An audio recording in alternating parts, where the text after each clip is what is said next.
If I had to identify a Prunus cross schmittii, I would be looking for a very upright, vigorous, fastigiate tree, very strict in the way the branches head upright,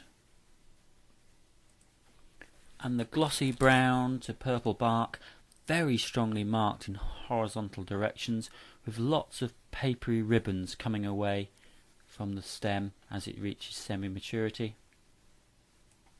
The spray of foliage, alternate buds, leaves, rather densely packed together on very upright twigs. Ovate to obovate leaves, serrate along the margin, with a small acuminate tip at the end, and quite noticeably red petioles.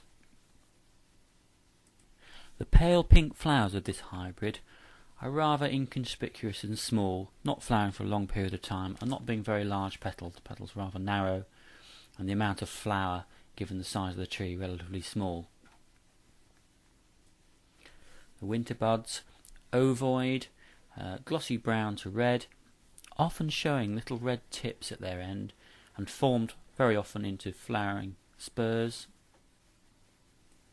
And again in the winter we have the upright fastigiate shape with very long vertical growth, very little lateral growth on them, and ultimately that, in combination with the very strippy horizontal bark, is good enough to identify this as a street tree in the UK.